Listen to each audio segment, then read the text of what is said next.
Life in a New, Untamed Land. The Tualatin Diaries of 1851-52 by the area's first settlers. Land. Free land was the prod that drove the early settlers to the Oregon country. The 1850 Donation Land Claim Act provided 320 acres free to every married couple, and half that to a single man. How fortunate we are to have these precious first-hand accounts of those perilous journeys. Today we will be reading excerpts from the 4 original manuscripts. Henry Hayes was 20 when he came to Oregon, sailing around the Horn of South America and working a year in the California gold mines. In July of 1851, he sailed up the coast to Astoria. Sunday, July 20th, 1851. This morning we was at the mouth of the Columbia River. We went on up to Astoria. We cast anchor there at 8:30 in the morning. When we was coming up the river, the Indians came out to us in canoes. Astoria is 10 miles from the mouth of the river and is a very pleasant place. July 22nd, we were in Oregon City. This morning I'm going to start up the river to see the country. There's a grand chance here, but I want to see the country and be satisfied. Looked around till noon and came across an old settler, and we asked if we could get dinner. We got our dinner and asked what the bill was, and he said nothing. I thought that was cheap. At any rate, the cheapest meal I've eaten for months. Meals in the city are $1 cash. July 24th, this morning we went and took our farms and measured off one another's. We started at noon and went and got our dinner of the old folks. Then went down some 6 miles and engaged a team to haul some stuff out of the city for us. I had bread and milk for supper, the best meal I've had for some time. July 26th, we've run out our claims. My claim is some 7 miles from the city, and 3 springs on it, and no stones, and good land and timber. July 28th. Today we have got our grindstone hung, and ground our axes, and cut some logs for a house, and went and borrowed a froe and an iron wedge. Shot a squirrel with my revolver. July 29th. Today I've been getting logs for a house. Worked hard and I'm weary. July 30th. Today I've raised a house on my farm. It has been very warm. I went and got 2 pounds of butter down to a farmer's house today, and the girls gave me a part of a pail of milk. I thought that quite a treat for such a chap as myself. August 3rd. Today I've been reading Josephus. It is interesting. It is cool today. August 4th, this evening, sun an hour high, 2 of us went out hunting. I went up over a hill and I see a large buck deer and we fired and he made 3 jumps and fell and I went after him. But he raised up and got out of our sight. After falling 2 more times we went and looked, but the brakes and bushes were so high we couldn't find him as it was getting dark. We saw a doe, and then we went on home, and there was a young deer jumped up and ran, and we shot him. And home we went in the dark, and so went this day. August 5th, shot a pheasant and a rabbit. August 6th, shot a skunk with my revolver. August 9th, today I've been to the city and bought a cross-cut saw, paid $1.10, a file, $1, a chisel, $1.11, a froe and 2 pounds of butter, $1. One more day on to eternity, never to return. August 12th. This morning, I and some of my partners went to work to pay for some lumber. It rained this morning. We have 4 miles to walk. Sawed logs until sundown, got supper, started for home, and have just got here and are about as tired as I want to be. I think it will be some time before I walk 4 miles and then do a hard day's work and walk back in the evening through these woods and brush. Yes, sirree, Bob. August 13th. Today I have washed 5 shirts and 1 pair of pants and have commenced making hay. The grass is waist high and as much as 100 acres. September 8th. This afternoon I've been hunting with 2 of my acquaintances. One of the boys was going down the road and there was a bear jumping up by the road and a cub. The cub ran up a tree and it came down and came after him. And if there was not a specimen of tall walking, then I'm no judge. He made a straight line for the house. The fellow ran so fast that the bear thought the news was going by telegraph. September 9th. Today I've been tinkering on my farm. One of my nearest neighbors shot a very large panther today. The dogs treat him. He would weigh 200 pounds. September day. They make a noise like a dinner horn. September 19th. Today we carried Barnum a load of hay for lumber. Got 900 feet of lumber for a load of hay. October 7th. We've drawn our logs together and also logs to make a gentleman a house by the name of Byram. He lives with us at present. October 18th. I undertook to iron a fine shirt for the first time, and such a laugh as Cartwright and I had. I think I'm not woman enough for that. A wife would not be bad. October 28th. I've made a shaving apparatus for shaving shingles. Very rainy. Deer are very plentiful. December 15th. I went into the city today, bought the history of the United States. Got 4 letters. The folks think in those old states that Oregon is out of this world into the bushes. I have to take Hail Columbia right and left. February 5th, 1852. This morning, Mr. Byron came up to our house, and we made a proposition to him that if he would come in and help us make 5,000 shingles, we would go to the States and drive across a drove of cattle and fetch him so many head. And he took us up, and we went and found some timber. February 13th. See 28 deer today. March 2nd. We have cut timber. We think we have enough for 500,000 shingles. We have more snow. May 19th. For a fortnight past, myself and Cartwright have been getting shingles to Lynn City. Got down 64,500, which we sell at $7 per thousand. I let Mr. Bird have my oxen to go to plowing tomorrow. May 25th. Today, I'm 21 years of age. Sunday, July 18th. Last week, I got 200,000 shingles down to Tualatin River. Some rain. September 7th. This day, we have finished making shingles, have made 415,000. Now for getting them off. We shall have to raft them down to Tualatin, 15 miles. October 19th. Today we went to Portland and sold our shingles this evening for $5 per thousand. They amount to $2,070. We make clear of all expenses on that speculation, $800 each. We have concluded to start in the next steamer for the States. Henry Hayes returned to Connecticut by way of Panama. In his continuing log, he described the difficulty of crossing the isthmus. He married the girl he had been writing to and brought her on the Oregon Trail back to Oregon, along with a herd of cattle. Hayes was among the founders of an agricultural society in Clackamas County and became state grange master. Besides farming, he ran a steamboat on the Willamette River. He died in his Stafford home in 1919.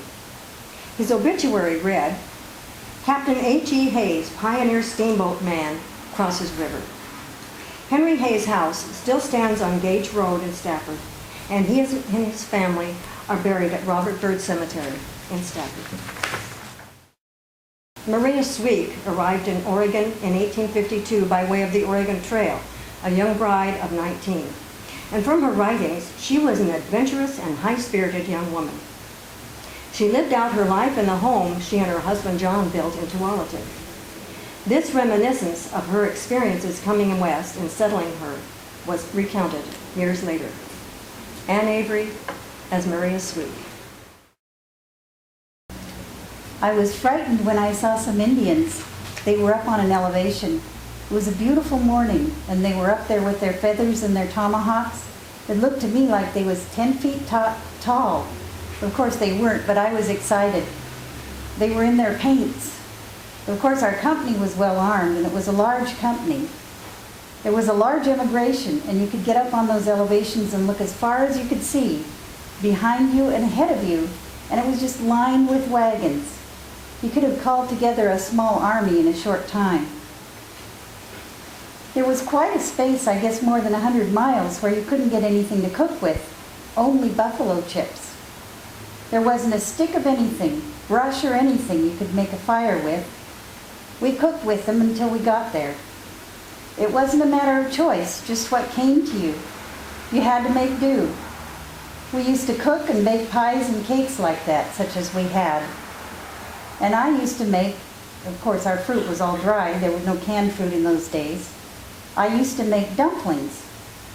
There were 4 bachelors with the wagons. They saw me make them, and they thought they could make some. I saw them working, and one came along and said, "Mrs. Sweet, I wish you would come up and make those dumplings. I can't get the fruit to stay in the dough." So I went up and made dumplings for them. You think of so many ways to cook and change. You get so tired of nothing fresh. If it was today, you could have canned fruit, and it would be different. When we were out on the plains, the Indians would come and stand around and watch us. They never molested us. We couldn't talk to them, and they couldn't talk to us. One night I was cooking the supper, and Mr. Sweet's brother-in-law held up his fingers that way, and he called me a squaw, and they could understand ponies.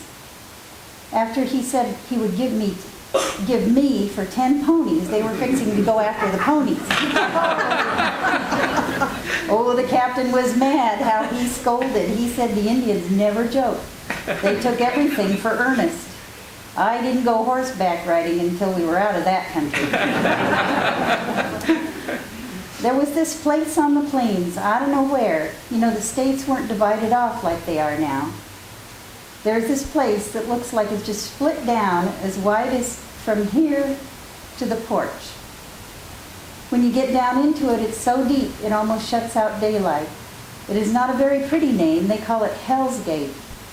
A great many going through here walked over to see what it was, and most of our train went.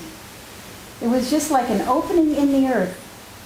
I read somewhere, someone was telling of a trip across the plains. They spoke of that. And Independence Rock. It is an immense rock of a slate nature. It runs up gradually, perfectly round. This is in Nebraska. We stopped there on the 4th of July, and all the trains stopped. And all over that rock there are names carved. We left our names. There were millions of names, it seemed to me.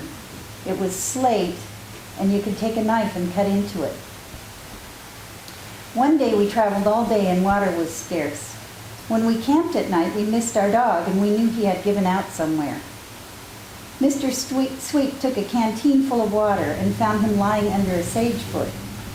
And he put the water in his hat and gave him a drink, and he followed him in. Then we hauled him for quite a number of days, and Mr. Sweet took buckskin and made moccasins and tied on his feet. His feet would wear out. And so we got him in with us. In February 1853, we came in and took this place. We lived in a little log cabin back there, just one room, and we lived there for a while. Mr. Sweet had a team, and he did a good deal of hauling. Sometimes he would be gone for a week. He hauled timber for the breakwaters at Oregon City. He would come home Saturday night and go back Sunday, and I stayed here in that little cabin. Some nights I would not go to sleep until daylight. I went out one day to pick up a load of wood and came upon some kind of varmint lying there. I went back in the house and stayed till evening. I think it was after the chickens that ran out there. They said it was a panther, but I think it might have been a cougar. I used to stay for weeks in that little cabin alone. You know, everybody those days, that is the men, always traveled carrying their blankets. If they came to a house that had no beds, they could just lay their blankets down on the floor. Some nights, that cabin would be just full. They had to do that or sleep outdoors. Mr. Sweek and I went one evening to stay half the night with a sick neighbor, and when we got back, it was winter and dark and raining. We found W.S. Ladd in our bed. He said it got so dark, there was just a trail to Portland in those days, that he could not travel any further, and he tied his horse in the shed where there was some feed and came to the cabin. There was just a latch to the cabin, and he went in.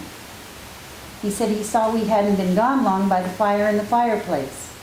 He hunted around and got something to eat and went to bed. And when we came in, of course, it waked him, and he told us how it happened. There was that little cabin, and I did my cooking by a fireplace. But he never forgot where that cabin stood.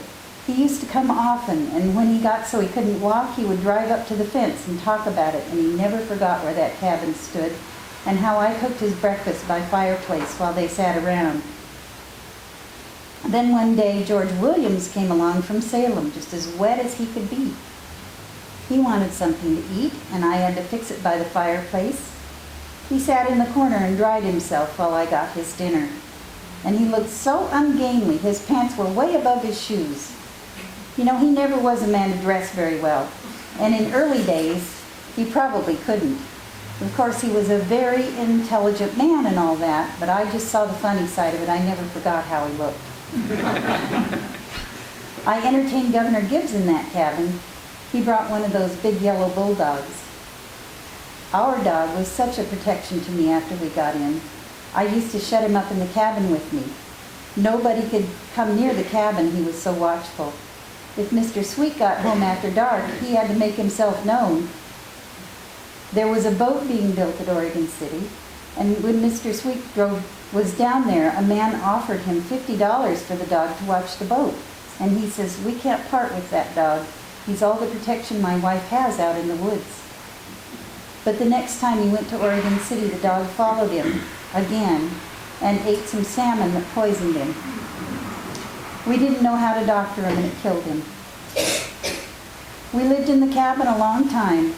My oldest son was born there. Then we built another log house, more commodious. It had an upstairs and 3 or 4 rooms, and we lived in that until we built this house. The Sweeks became one of Tualatin's most prominent early families. John helped to build the first schools and roads and platted the early town, Old Town, where we are right now. Maria was a generous neighbor and a shrewd manager. When John was freighting goods to the Idaho mines, Maria arranged the building of their large house. Stories were told of how she hosted dance party sleepovers, charging $1 per to finance its construction. The Sweet children were the first in the area to go to college, and son Thaddeus was Tualatin's first mayor. Maria died in 1916 and is buried with John at Riverview Cemetery. The 1858 Sweet House is on the National List of Historic Places. And the DAR has Maria's original diary. Jack Broom and Althea Pratt Broom now own the beautiful Sweet House, which we call Tualatin's Jewel. William Robbins was 36 when he traveled the Oregon Trail in 1852. He and his wife Melvina and children were among the 55 members of the Robbins family wagon train. 2 of his children, plus 3 sisters and a brother-in-law, all perished during or at the end of the journey. He described the harrowing events of the 6-month overland trip and settlement here during the disastrous winter of 1852-53 in this letter back home. Jack Broom as William Robbins. He says, "We started from Randolph County, Missouri, the 15th day of April last, 1852. Brother Norval was sick, and we had to lay by with him one place or another nearly 2 weeks before we reached the Missouri River. Next morning, soon after our train started, Sister Elena Barnes was taken with puking and purging, and we could not stop with her for want of water. We did not think she would live an hour, but she lived till next morning. But before she died, Amanda and Mahela, my other two sisters, were both taken. We buried all three in one grave. We were nearly all unwell and nearly frightened to death, so we yoked up and left the place. This evening, some of the boys were driving our loose stock behind the wagons, when one of the boys put on a pair of frightful-looking false whiskers made from a piece of buffalo skin with long hair on it, and scared one of the loose horses. And that scared the others. And they all ran forward amongst the cattle and ran in amongst our team, and there commenced a general stampede. I've been scared oftentimes before, but now I was scared in earnest. Finally, we got the teams all stopped and began to examine to see what damage had done. Found there was nobody killed or crippled. 3 of our wagons broken, however. We set to work and made 2 out of 3 wagons and 1 cart. We could drive for nearly 20 miles a day at our leisure along this river bottom. It doesn't say what river bottom. And had excellent grass and plenty of muddy water. The nights were very cold, and by filling our buckets with muddy water, overnight it would settle out and become cold. So by draining it off from the dregs and putting it in our water kegs, you have a pretty good drinking water all day long. In crossing the Platte River, here I was worse scared than I was in the stampede, and it was not without a cause. The way across the ford runs is 3/4 of a mile. Jacob Robbins drove one of the wagons across and returned for another. I started in after him, and because he had learned the way. But his oxen were larger and taller than mine, and he drove right off and left me. I missed the chute and got into swimming water where the current was very strong. It swung me around and the team until it brought the wagon to a lock and came very near upsetting. When the oxen came to where they could get their feet on the bottom, I got them stopped. Had to hold to the top of the leader's bow to keep myself from being washed under the oxen. He's 40 years old, he's no spring chicken. I kept myself from being washed under the oxen, and there I stood until Dow and Abel Reed came to my assistance. When we got the team started out, and got them into shallow water, and then I proceeded on across the river without further trouble. Next day we concluded to lay by and rest our team and have a hunt. I went by myself. My feet were so sore, I gave out and returned to camp about 10 o'clock and found others packing buffalo meat. They had killed 2, and Norton and Frank had packed it all in, and all we wanted. And Norton told us that before there was no time to be lost, and if we intended to barbecue the meat, that we had to do so. So we went to work. We drove 4 forks into the ground and made a scaffold. We sliced our meat thin, made a tolerable strong brine to brew the meat, and stirred it around a little, then took it out and put it on the scaffold over the fire and barbecued it until it was cool. It was perfectly brittle and the best meat I ever ate. Buffalo meat is better than beef of tame cattle. The hump on the top of the shoulders is the best meat I ever eat. We drove off at noon, reaching the Soda Springs, which is certainly the greatest natural curiosity in the world. They boil like a dinner pot, and when are cool, by mixing some kind of acid and sweetening, it makes a pretty good soda beer as ever I drank. There's one called the Steamboat Springs, and that throws the water from 1.5 to 2 feet high. We struck the Boise River some 40 to 50 miles distant. We found the most beautiful stream of water and tolerable good grass, and the like of rabbits I've never seen before. I can say without exaggeration that I've seen 500 black-tailed rabbits at one sight. Rube Long used to talk about distances in eastern Oregon. They didn't measure by miles, they measured by looks. It was 3 looks from here to there. So he didn't refer to looks, but it was the same principle. We killed a great many of them, and they are very good to eat, a little larger than the cottontail rabbits. About the time he was leaving this river, our daughter Jane was taken with diarrhea. We drove to the Powder River, and there she died. She was buried in the river bottom. This was a terrible stroke to leave a child here among savages and wild beasts. It was hard, but had to be borne. We drove across Grand Ronde to where we ascended the Blue Mountains, down 7 or 8 miles to the Grand Ronde River. Then we started. And from here we got up to the ridge. We could see Mount Hood and Mount St. Helens, 150 miles distance, their tops shining in the everlasting snow. From here we traveled onto the John Day River, and here the road forks, the left going to the mountains, the right to the Dalles, traveling 24 miles to the Columbia, down the Columbia 4 miles to the Deschutes, a very ugly stream. To cross from here, we moved 16 miles to the Dalles, and where there were provisions aplenty, but at a high price. Flour, $15 to $20 per 100 pounds, in parentheses. Beef from 20 to 25 cents a pound. Pickled pork, 50 cents a pound. We reached Portland on Sunday, the 12th day of November, and we were all wet and cold and could only find one place that would get the family to the fire. That was a boarding house. I tried all day and all over the city. And when Mr. Pierce pointed out across the river in Lynn City, he said there was a house belonging to a very rich man, Mr. Pomeroy, who had moved out into the country on a claim, and the doors were unlocked. And he said that immigrants often went into it for a while. So I sold Pierce my saddle for $2.50, and with this money I hired some Indians to move me across the river, and we went to the Pomeroy house.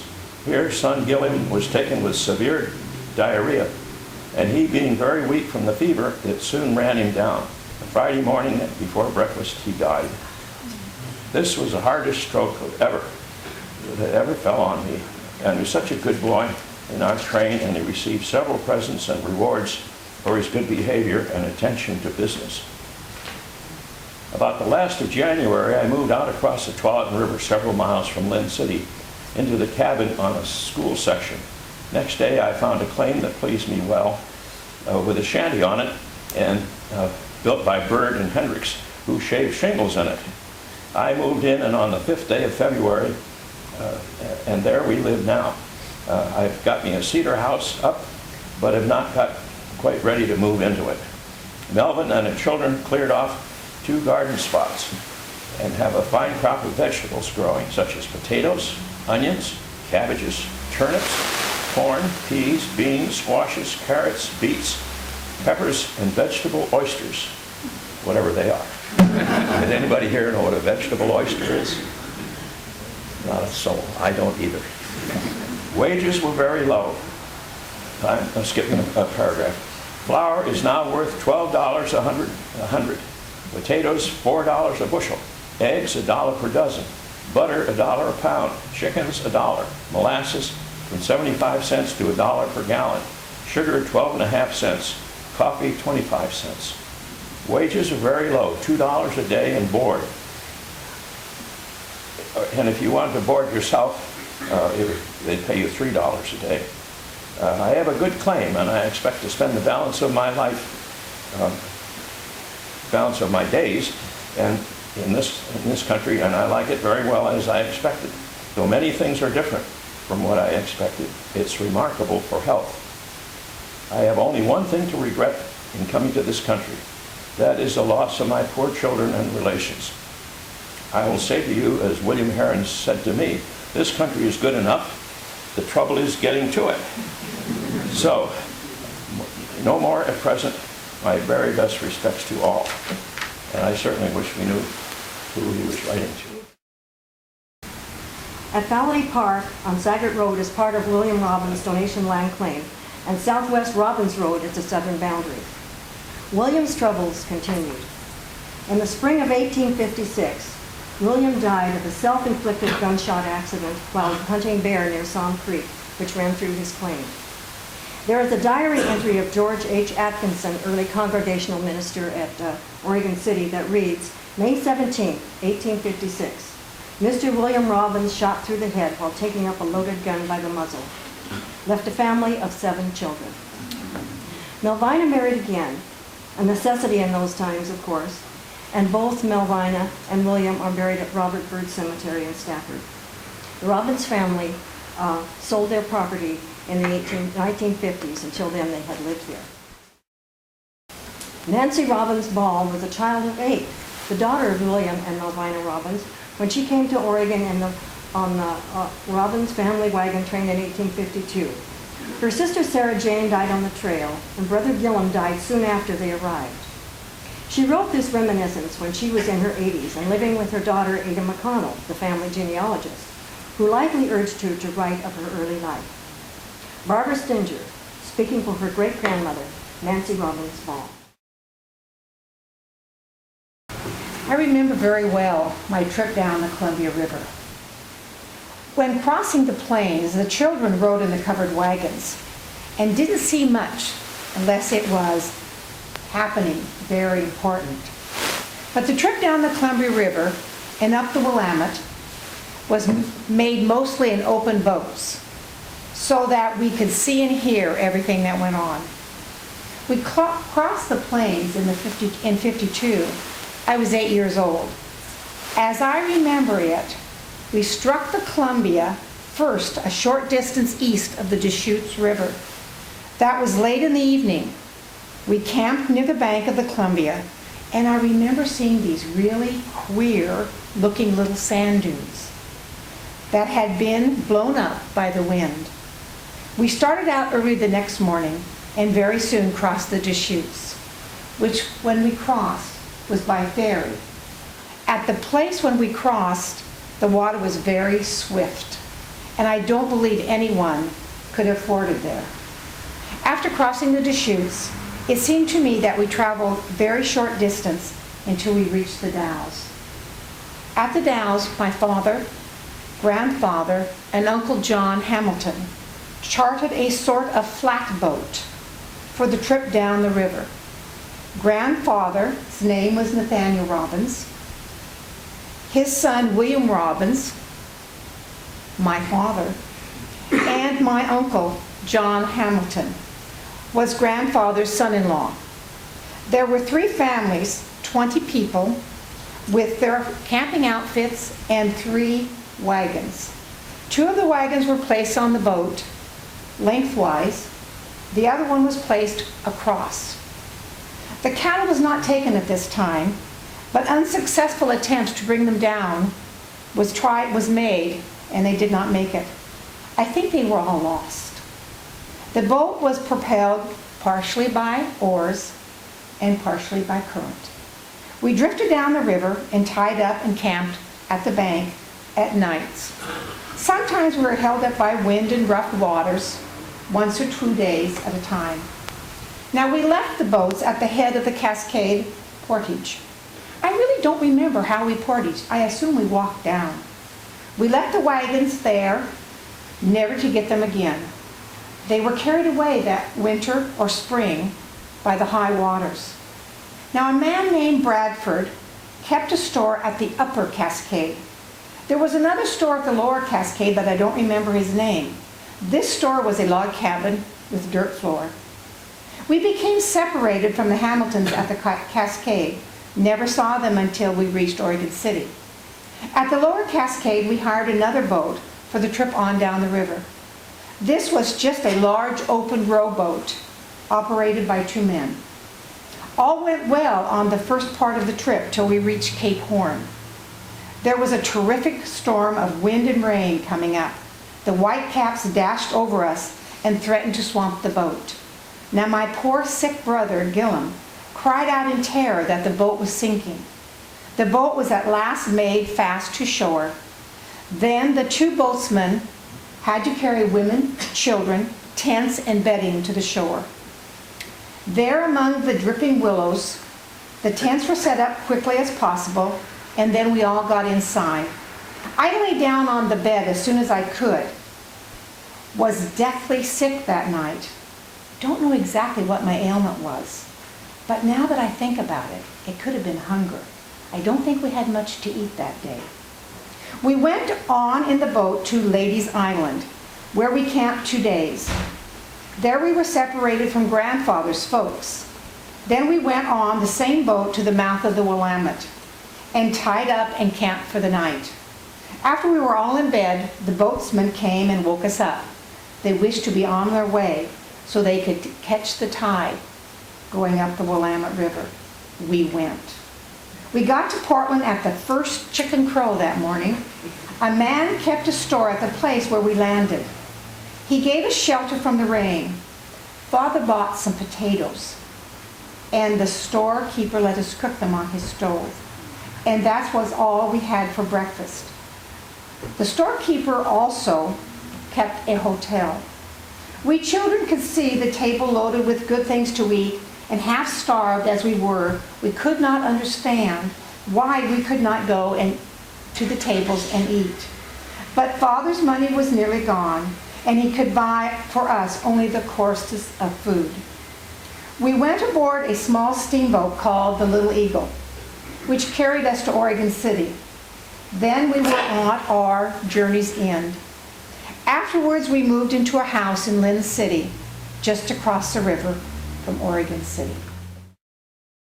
Nancy Adeline Robbins grew up on her parents' donation land claim on Meridian Road, which is now 65th, and Robbins Road. She married Larkin Ball, and her sister Margaret married Larkin's brother Isaac. They, both Isaac and Larkin had come out on the trail and had taken up claims in Tualatin. In 1865, Larkin and Nancy bought a 97-acre farm near Benita Road from Alonzo Durham. Nancy lived to be 92, outliving Larkin by 11 years. Both Nancy and Larkin, as well as Margaret and Isaac, are buried in Tualatin's Winona Cemetery. Our book, in containing the entire diaries, Life in a New Untamed Land, is for sale on the table over here. Thank you very much.